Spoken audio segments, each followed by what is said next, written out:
குறள் 48 அதிகாரம் 5 ஆற்றின் ஒழுக்கா அறனிழுக்கா இல்வாழ்க்கை நோற்பாரின் நோன்மை உடைத்து. அன்பானவர்களுக்கு வணக்கம். நாம் இந்த பதிவில் ஒரு பெருமாள் கோயிலை பற்றி தான் பார்க்க போகிறோம்.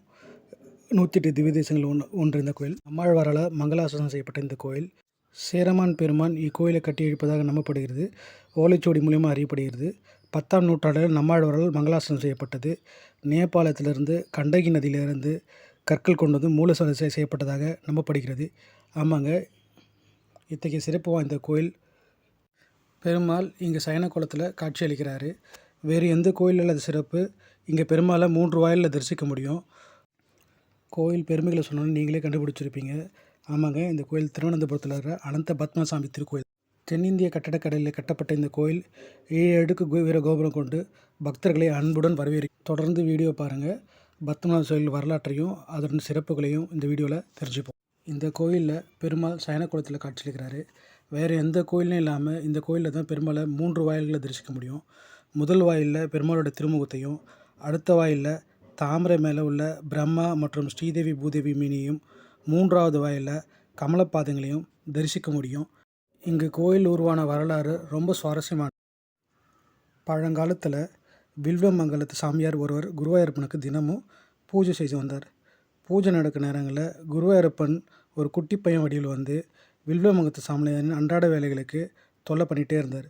பூஜை செய்யும்போது அவர் கூட விளையாடுவதும், கூச்சல் போடுவதும், பூஜை பொருட்களை கீழே தள்ளி பாழ்படுத்துவதும் இது மாதிரி தொடர்ந்து செஞ்சுட்டு வந்தார். இதனால் சாமியார் அடிக்கடி கோபம் வருவார், பையனை கண்டிப்பார். ஒரு நாள் குட்டி பையனான குருவாயூரப்பன் வில்வமங்கலத்து சாமிக்கு தொடர்ந்து பூஜை செய்யும்போது தொல்லை பண்ண கோபப்பட்ட வில்வமங்கலத்து சாமியார் அந்த குட்டி பையனான குருவாயூரப்பனை அடிச்சிடுறாரு. இந்த சம்பவத்தால் குருவாயூரப்பன் வில்வமங்கலத்து சாமியாருக்கு காட்சி கொடுத்து, பக்திக்கும் துறவுக்கும் பொறுமை ரொம்ப அவசியம், இனிமேல் என்னை பார்க்கணுன்னா அனந்த கட்டக்கவா என்று சொல்லி மறைந்து விடு.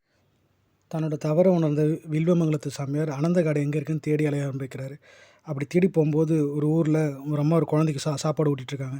அப்போ குழந்தைக்கு சோறு சாப்பிடும்போது சாப்பிடாம அடம் பிடிக்கிற குழந்தைய சோறு சாப்பிட்லன்னா அனந்த காட்டில் கொண்டு போய் விட்டுருவோன்னு சொல்லி குழந்தைய மிரட்டி சோறு ஊட்ட அனந்த காடுக்கு கொண்டு போய் விட்டுருவோன்னு சொல்லி குழந்தைய மிரட்டி சோறு ஊட்டுறதை பார்த்த வில்வமங்கல சாமியார் அந்த அம்மா கிட்ட போயிட்டு அனந்த காட்டுக்கு வழி கேட்குறாரு. வழி கேட்டு தெரிஞ்சுக்கிறாரு. அனந்த காட்டை கண்டுபிடிச்சி அங்கே போய் சேர்ந்த வில்வமங்கல சாமியாருக்கு பெருமாள் அனந்த சயனத்தில் பெரிய பாம்பன் மேலே வீட்டிருக்க மாதிரி காட்சி அளிக்கிறாரு. வில்வமங்கலத்து சாமியாருக்கு பெருமாள் காட்சியளித்த இடமே இன்றைக்கி நம்ம வழிபடுற கோயில் அமைந்திருக்க இடமாகும். முதலாக சேரமான் பெருமான் நாயனார் கோயிலை கட்டி எழுப்பதாக ஓலைச்சுவடி மூலயமா நம்ம தெரிஞ்சிக்க முடியுது.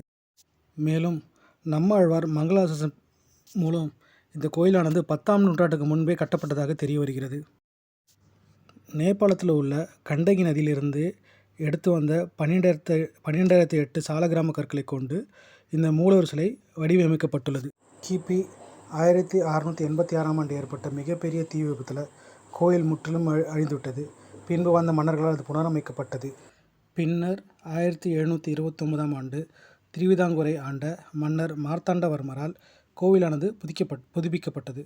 அப்போது தான் பழைய மூலவர் சிலை அகற்றப்பட்டு 12,008 சாலக்கிராமத்தில் கடு சர்க்கரை என்ற அஷ்டமந்தன கலவையாலும் மூலவர் அனந்த பத்மசாமி பிரதிஷ்டை செய்யப்பட்டார்.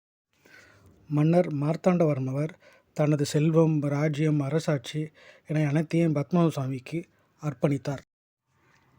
பின்னர் பிரிட்டிஷ் காலத்திலும் இக்கோயில் பூஜை பழக்க வழக்கங்கள் தொடர்ந்து நடைபெற்று வந்தது. பிரிட்டிஷ் காலத்தில் 21 குண்டுகள் முழங்க பத்மநாபசாமிக்கு மரியாதை செய்யும் பழக்கம் இருந்து வந்தது.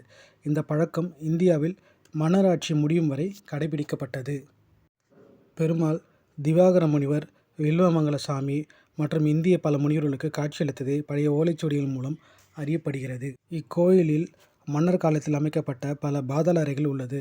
கடந்த 2011ஆம் ஆண்டு இக்கோவிலில் 6 அறைகள் கோவில் நிர்வாகத்தால் கண்டுபிடிக்கப்பட்டது. பின்னர் உயர்நீதிமன்ற வழிகாட்டுதல்படி கோவிலின் இரகசிய அறைகள் திறக்கப்பட்டு அவ்வறைகளில் இருந்த தங்கம் மற்றும் வெள்ளியிலான ஆபரணங்கள் மற்றும் பல பொருட்கள் கண்டறியப்பட்டன.